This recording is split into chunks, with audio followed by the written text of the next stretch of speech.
Hello and welcome, Star Wars fans, to this week's episode of Duel of the Ranks, a show where we debate takes so hot that they'd melt a planet with twin suns. My name is Brody, and I'll be hosting this episode with my co-hosts Amanda and Christian as we attempt to discover what story is truly the best from a galaxy far, far away. On this week's episode, we're going to be discussing ranks and hot takes from Star Wars Episode 7. The Force Awakens. By the end of this episode, we'll have a definitive answer on where this piece of Star Wars content ranks amongst the rest. Now, with that said, let's get this show started. Amanda, what is The Force Awakens all about? 30 years after Return of the Jedi, the First Order has risen from the ashes of the Galactic Empire. A new hero, Rey, joins forces with Finn, a stormtrooper who has a change of heart, to join the rebellion and find the missing Luke Skywalker to hopefully put an end to the First Order. What a movie. What a film. What a repeat of what we've already seen. Yeah.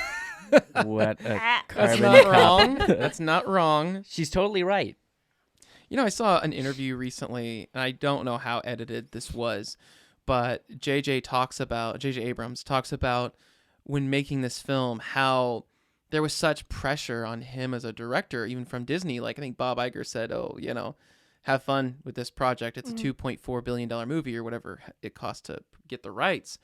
And you see all of the weight. You see where people hated the prequels, and you understand why it was a business decision to play it safe here. Mm-hmm. Yeah, it needed to usher in a new era of fans and bring the Star Wars story to a whole new generation with a new face of it. Yep. And I still think that even though people critique this as being like A New Hope 2.0, there still are some really unique things that A New Hope could have never achieved. Like, I love that Finn leaves the First Order. Like, that is a huge deviation from Star Wars that we've never seen before, and that makes it much worthwhile For sure. And like, context is everything with this film, with all films. But like, I'm looking at our scores, and like the highest portion of this, we ranked the characters. Like, that's the strong point of this film. Right. The low point is the story, because it is a carbon copy almost. It's very not risky, which is exactly what the Star Wars franchise needed when they're launching this new brand. It was like, we still need to operate within all the rules of this galaxy, give people something that's very familiar, but we want to give them a reason to keep watching stuff, and that reason is are the characters. For sure. And I like the way these characters started. We'll get into how they ended up, but like how they started in this film was great. And I remember just going to the premiere of this one. It was like, Star Wars is freaking back. Yeah. And like, I'll be honest, I was just eating it up. Yeah. And I loved it when I first watched it. Yeah. And like, just letting it sit, it was just so fun to have that. And then when I turned on my critical lens, I was like, well, yeah, this is a New Hope 2.0, and is just, but that's kind of like what we needed to establish this credibility of like, okay, Disney and Star Wars, what is this actually going to look like? Yeah. And you understand, like, again, there was a huge investment. They had to recoup those costs to pay for other things. I mean, not that Disney was hurting for cash, but it was a big investment. And so you get that. And I love in this film how, while it was a business decision to write the story the way it was written, there's so much that you can still really, really enjoy. By bringing John Williams back, Rey's theme is, I don't know if it's a top 5 Star Wars theme for me, but it's up there. It gives me that kind of there's like a theme from The Lion, the Witch, and the Wardrobe, where Lucy sees the wardrobe, and there's kind of this like little piano theme that just invokes curiosity. Yeah. And I love that. And you see that, and that Rey's theme kind of, again, it invokes that for me as well. Just even the introduction of Rey as a character, her being a scavenger, her sliding down the sand dune, the way that she has the rebel helmet on, like it's something that who are her parents or who is she? I think Star Wars fans, young and old, were able to just be enamored by her. Well, that's what I thought anyway. And I love the concept. Like I was fine with the concept of Kylo Ren and like his mask. I just liked. I was like, okay, how do you top something like Vader or even get in the same ballpark? And it's like, let's acknowledge she's there. Let's not try to like live up to that, but let's kind of give the other side of that coin where it's starting off with the conflict. Give him a freaking cool helmet that also he has a cool voice modifier. Yeah. I thought it worked. It does work. And, you know, I loved seeing for the first time, like from the film perspective, a Sith character really rage out. Oh, yeah. Like really just like, you know, you see Anakin get mad and fight with Obi-Wan. You see him like livid. But this guy is, I love the, like a child rage. Yeah, unpredictable. Like, I'm just going to lash out on this dashboard. And, you know, and all the other, I love the two stormtroopers that are like, whoa. Like, whoa. Let's not keep walking there. And, you know, I think J.J. Abrams, like, you see any show or movie or series where he starts it, he's like the best director in the world at asking questions and getting you, I mean, let's not get into him answering those questions. But as far as him proposing new ideas and stuff and getting you curious, he does a fantastic job. That there's some things you can always come to expect, like a lot of lens flares, but it was, and it's interesting too. We all kind of rated this movie the same overall. In fact, it's my favorite movie, and I didn't even rate it as high as Amanda. I gave it an 80% overall. There's definitely, like, again, the story is the thing that hurts it the most. The characters, every one of them in this movie, for me, is interesting. BB-8. Yeah. Even the characters you don't get a lot Even of. Like, Snoke, who's the you're old... mysterious. Maz? Yeah, well, no, who's the... Maz Kanata's another one. Who's the old man in the desert that gets struck down? Oh, yeah. We don't... That Poe is talking to. Yeah, in the and it's beginning. like, he's like, you know, Kylo kind of mocks him and saying, you know, how old you've grown kind of thing. And you're like, who's that guy? What's the history? And we never get it. But you want to know more about everybody. And it's just the way they're lined up. It's really cool. I think, actually, what was the lowest category that I ranked on this one? Because I was like... Technical aspects. Oh, No. You did the story up. Besides the story. Yeah, that was like the lowest part. Mainly just because of, for me... Less innovative. Yeah, less innovative, very safe. And like, I understand why you had to do that. But I always like going to that example, or like that formula of BB-8. You know, BB-8 was coolest droid ever. A very cool droid, like cool design, very new and creative, but it didn't break any of the rules of Star Wars, and it was doing something new where it was creative enough and new enough. It had the R2-D2-ness of not being able to speak. Yep, and it wasn't just a different paint job on an R2 astromech droid. And the design of it, like how the head stays on while the rest of it rolls, is so cool. Brilliant. So it's like and that. It's got such a great personality. Yeah, and it's like that formula. I think when you can apply that to Star Wars, that's a successful formula or way of going about films with Star Wars. But yeah, it was just, I can't give it too much credit because it wasn't trying to do that much new. Well, and it was trying to pull you in. It was trying to pull you in, but it does it so well. Think about movies like I talked about before with Rogue One, where there's a lot with the characters where you're not really bought in, you're not really invested. And then with Finn and Poe Dameron, within a minute, you're bought into, whoa, these guys are best friends. They are bros. Yeah. Like, this is this movie real. is like truly one of the best character-driven films. And to your point, I still ranked the story a 4 out of 5. But I brought down the immersive universe to a 2.5 for that reason, that I felt like it didn't expand too much or take those risks. One area I think we could benefit from having more info or more storytelling from is definitely Maz. It's like we find out that she's been at this outpost for like 200 and some years or something. And it's been like the rebel outpost. Like, I want to know what she's seen, like her stories. Like there could be a whole like anthology series about the people that come in and their missions and things like that. That'd be cool. Because she doesn't really get a whole lot of screen time. Yeah. Even as the other movies happen. This castle is super cool. Like all the flags. Like it was really neat to see all of that. Another thing this movie offers with just, random characters, we get the best speech from any Star Wars character Hux? ever with General Hux. Yeah, he was a true space Nazi. I Yeah. mean, it invigorated. Like, you kind of watch it, like, I kind of feel uncomfortable watching this guy, like, go in. You just you feel that hate in his voice and that contempt. Yeah. I think I'm most disappointed that in the lack of creativity behind the weapons. Like, we're building another Death Star. That That's was bigger. painful. Like, That was painful. how many times do we have to do this? Yeah. Please stop.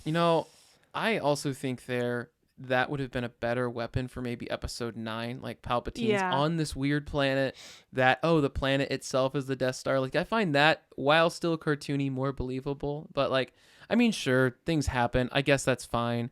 But also, planet killing cannons on the Star Destroyers. Like, they're too much.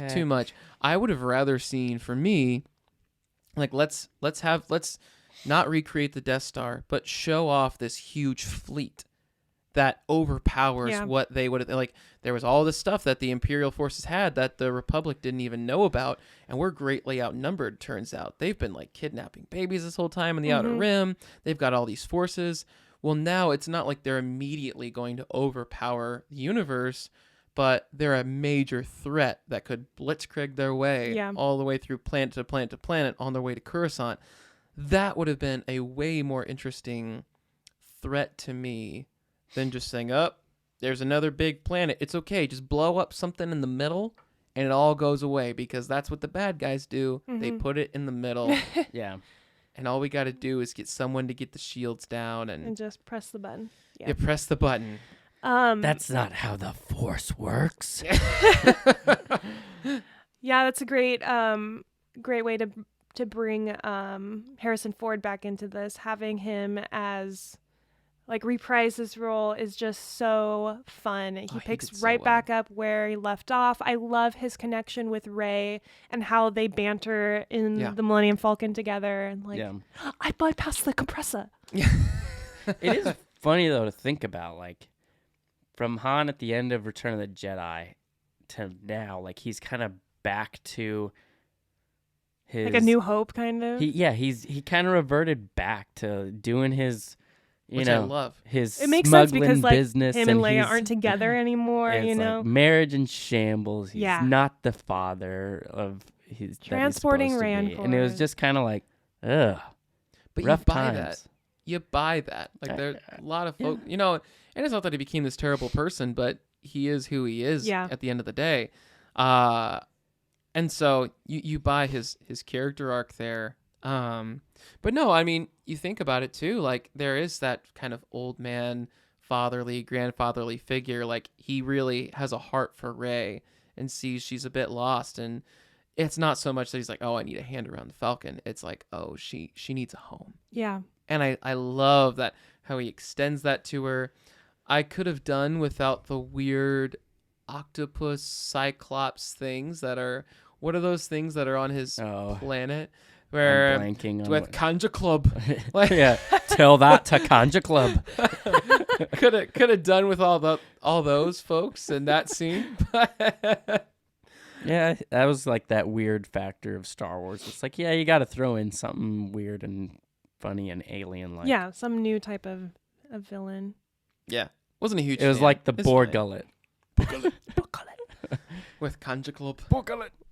No, I could have done without that, but overall, it's such a great movie. Again, I wish it would have had a little bit different form of artillery and weaponry. But let's talk about that scene, one of your favorite scenes of all Star Wars. Yeah. Oh, the most probably emotional scene. Oh, you're talking about Like I'm just letting you know, I'm saving this little soundbite for my hot take section because I need to know if it gets voted up or down. Okay. And the audience, I need that response Before we get into that, then, I want to make sure that we talk about the ending to this movie, because that also helped me rank it higher than most of you guys.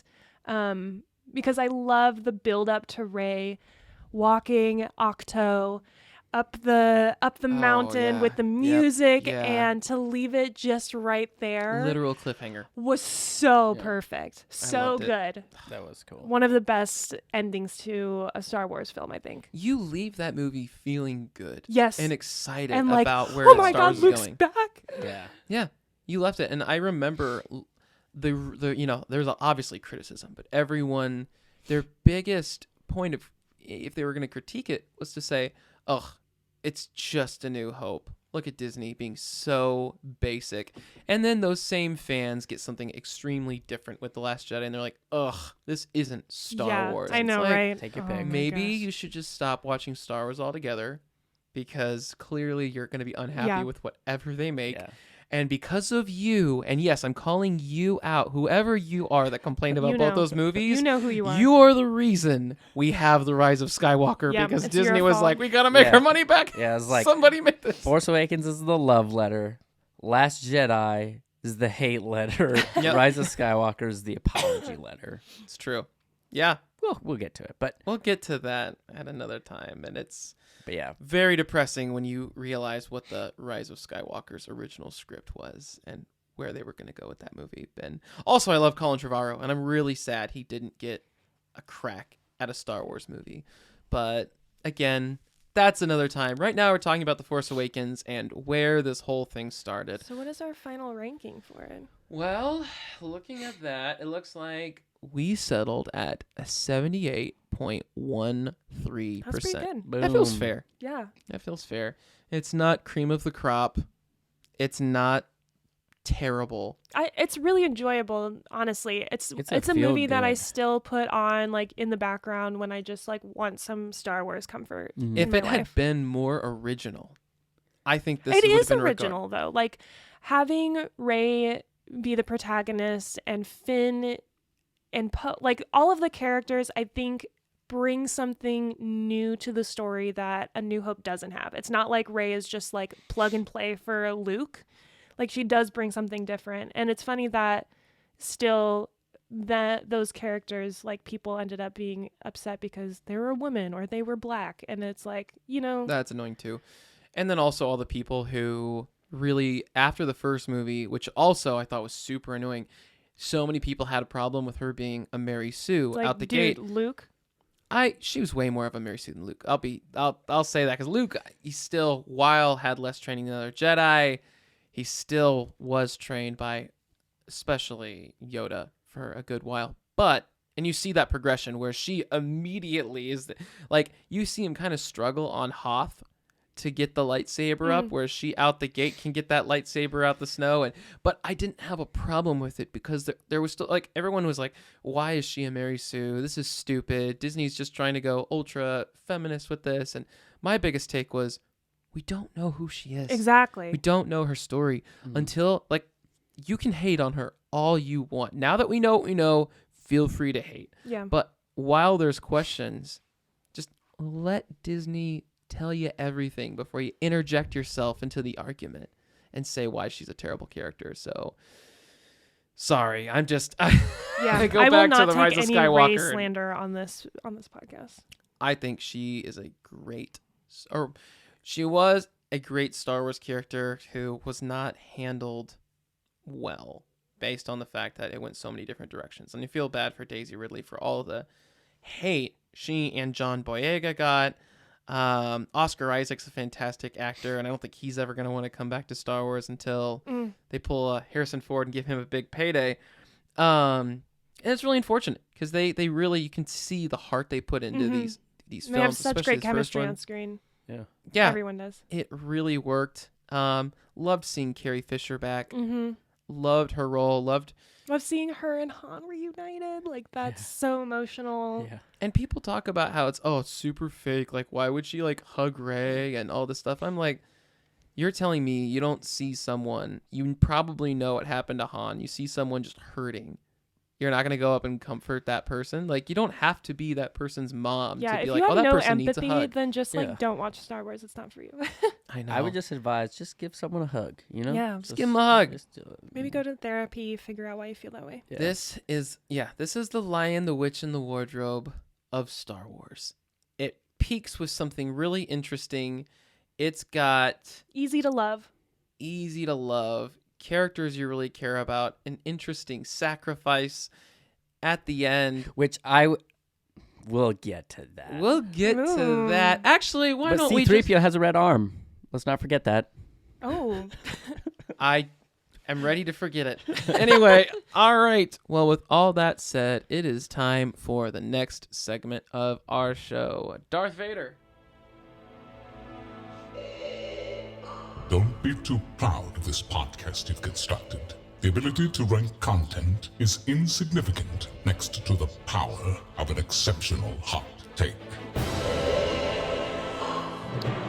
It's hot takes time, and we've been dancing around this, so Yeah. I'll just give my hot take here. Talking about the Lion, the Witch, and the Wardrobe, Aslan had a pretty big sacrifice in that movie, and I would say it's pretty comparable to what we see with Han Solo. I would say in this movie we have the greatest sacrifice in Star Wars movie history. There's a lot of other sacrifices. You see what you have in Rogue One.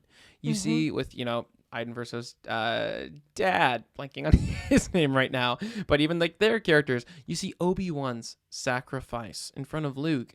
But this was the first character that we see that so many people grew up with. There's so many hours of screen time with this character. The way Han had risked his life before, he's always been this big, gunslinger. He'll jump in and not really think too much. He's, don't never tell me the odds. I don't really care. I'll just come in. I'm shoot first, ask questions later. This was really different. This wasn't something he could shoot his way out of. He saw his son, and they foreshadow it with Leia talking to him, saying, "Hey, if you see your son, bring him home." And he feels that conviction. He sees his son, knows there might be a 1% chance I go out on this ledge and come out with my son. But I'd rather take that 1% chance than have the 100% chance of getting out of here and wonder for the rest of my life, what could I have done in that moment? And would it have made an impact? So that was amazing. I love the fact that there was no music. When he screams Ben, you hear the reverb, you hear the echo, and you just feel the weight of it. The setting of that scene is also just brilliant. The lighting, the you the see way the the blue sun, and the red, and it was incorporated when he's deciding between going good and bad, and then the debates that have sparked out of it. Did Han ignite the lightsaber? I don't think so. I don't think he took that choice away from Kylo. I think that's an important moment in Kylo's arc that he killed his father. But even after he does so, Han puts his hand on Kylo's face as he, falls to his death, just to say, whatever you do, I'm going to love you. Yeah. It doesn't even matter what you did in this moment. And everyone who sees Han go out there is like, yeah, he's going to die. But it doesn't change the fact that it just rips your heart out and stomps on it. And it was the greatest sacrifice by Han, absolutely. But I think that was the biggest character moment for him, period, where he's gone out and shown it's not all about me. And he shows really who he is as a person, who he is as a dad. And I just don't see anything greater in Star Wars for me when it comes to sacrifices. I strongly disagree. What? Strongly? Yeah. Strongly. Yeah. I don't think it was a sacrifice at all. Like watching that, it looked like he was straight up murdered. And that was Kylo murdering him. And to me, it wasn't like this, like we have the benefit of hindsight now with the movies and we've seen them all and we can go back. But like when that movie came out, I remember it was like a stranger talking to another stranger because we didn't get any like memories or visions or any moments where they were together. With those two actors, as talented as they are, you weren't bought into that chemistry. Yeah, I was just going to say you could see that they were just acting their asses off. They were acting really well, but I think it could have been better had we had more of a history to that, because it was like, okay, now I got to quickly like buy into this father-son relationship, and then he kills him, which I don't think it was a sacrifice at all. It was like Kylo killed him, and I don't think we had at that moment as well, like you were saying, he was a great father. I do not see him being, or evidence of him being a great father in that moment, or in this, just with this movie, from the information that I was presented. And so it was like, and I can think like Galen Erso's sacrifice. I think that was a way bigger, way much more of a longer sacrifice. Like that was a lifetime of a commitment of a sacrifice. Whereas this was like have the same impact with the audience. This was a fleeting moment. Whereas like Galen chose a life separated from his daughter. Like a that's guy with years. a few minutes of screen time. You're telling me had a greater impact on fans. You know, I agree with Christian. A greater sacrifice. This wasn't a sacrifice in any way whatsoever. Well, Han was just straight up murdered. That wasn't a sacrifice. You're telling me he didn't give walks himself out up. there. He walks out onto that ledge, and you're like, well, I think I'm okay. Like he knew he was probably going to die. He knew he was sacrificing his I don't life think in that so. moment. I don't. What do you think was going on? I in think his head? he knew that He knew he had to try something. He knew he had to try. He knew it could happen that he could die. But I do think it's interesting when I rewatch that scene, I do try to watch Han's body language, because there's been that discussion on, does he help ignite it? And it's almost like he also is holding on to it while Kylo like puts it into him. Yeah. So I don't have a definitive answer on how that falls. But to Christian's point, I agree that Galen Erso's sacrifice was more important. So that's a no for me. I will agree that obviously what Galen did shouldn't be undermined in its value, obviously. But I'm thinking, again, there is still the fate of the universe at play here. Obviously, I mean, in both cases, you kind of have that. Another point, Galen's sacrifice is much longer than what Han's is, but there is no world where you're watching a sacrifice as the audience. No one's watching Galen Erso and jumping out of their seats saying, oh my gosh, True. he died. True. Han Solo, people cried. I was next to people who Oh were yeah. Yeah. It was weeping. like, it was crazy that they killed off Han Solo. Yeah. You're like, Yeah. what are we doing? And you have people? to take the audience into account when watching the sacrifice. Like, what kind of emotional response did you get? Because that's what this is all about. It's for the audience. And there wasn't one really with Galen. I mean, sure, you're like, oh, okay, I get it. That's sad. Stardust's dad is dust. It's I just don't see it as a sacrifice. It was like he just got murdered. Like I don't see it as a sacrifice. All right. So you disagree. Amanda, do you disagree still? All right, fine. I find your lack of good taste disturbing. Find it disturbing. No one agrees with me. All right. Well, Amanda, you've got a hot take as well, it looks like. Yeah, my hot take is that even though we'll get into it next week when we talk about The Last Jedi being my favorite Star Wars movie, even if it's not necessarily the best that I voted, it's my favorite. And even with that, I still don't think the sequels should have been greenlit. I think we should have gotten more anthology films instead of this. I guess we saw Rogue One, and by the time this movie came out, Solo hadn't. So I think with the success of Rogue One, they should have done something more in line with that. And they just sort of kind of shot themselves in the foot by greenlighting. They had like all of this extra money and energy going into like, Disney just bought this, we have to revive it. Let's do 3 more films, but we're not going to have like a true through line on any of them. We haven't written a 3-part story, and that becomes really evident. And it feels like it was just turned out really quickly to get it in the zeitgeist. So my hot take is the sequels shouldn't have existed.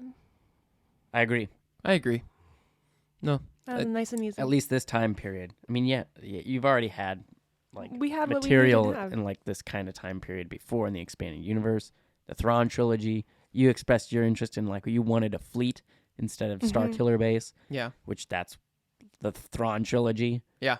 Yeah. Go down that road. It would have been a lot more interesting doing those anthology films, a TV show kind of thing. And I think especially if it were a TV show. You could have done a lower budget too, and this would have played a lot better because this, I think the biggest problem with the sequels is that they are so overly ambitious and there's just not enough screen time. Well, and they also depend so much on the nostalgia of having Mark Hamill, Carrie Fisher, and Harrison Ford still Skywalker. pulled throughout. Yeah, it's still the Skywalker story, and it's like that was complete. We didn't need it, but I did like that, and we'll get into this with The Last Jedi, that they did change up the trajectory of those characters between that time. Yep. Yeah. All right. Well, that was a good take, Amanda. Thank you. Roger. And Christian, what is your hot take? They should have kept Kylo's helmet on during Disagree. his mask Disagree. on during Adam this film. Driver is the most beautiful man on the planet. And I'm Well, not saying that's he's not not my reason. beautiful. He's a good-looking guy, but I think for this film, it would have added. I like adding a mystery to the villain. I think I understand now, like why they showed his face, but I would have rather keep the mask on, keep the mystery alive. Like, who is this emotional wreck? No, I really, for me, When he takes Adam off his Driver, helmet, you see his luscious hair. Oh yeah, what is it? Anyway, I think for me, like it's the moments where you see his face and he's trying to toy with. I think one of the best scenes I in the can take movie whatever I want. is when he's he puts his hand by her face. He's like, "Oh, that's it. I see the island." You think, Han could have been the father you never had. He would have disappointed you. And then she kind of like flips it back to him, and she's like, "You're afraid that you won't ever be as powerful as Darth Vader," and just kind of throws him back, something along those lines. And that was cool. Yeah. And you lose all of that if you don't see his face. I think he's a good enough actor where he could do stuff without that, with the mask on. I am just gonna, and also you really take away how impactful that scene with Han and Ben would have been in that case. So I think though he kills his dad with his mask on because Kylo killed his dad. Yeah, he's not Ben. yeah, I get it. I get the take. I disagree with it. That's fine. I find your lack of good takes disturbing. And with that said, let's go into the last segment of the show. Force Ghost Charlie, what time is it? This is the way to trivia time!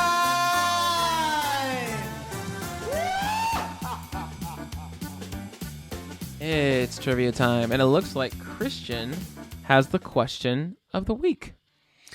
Yeah, so for this film, the Millennium Falcon, what shape was the satellite dish, the antenna on top of the Millennium Falcon in this film? Oh yeah, I know this because I love this film. It's rectangular. Yeah, I probably shouldn't have started. I was gonna say rectangular. as Nah, well. all right, you got Sure, it. Yeah, were. Y'all were paying attention to your ships.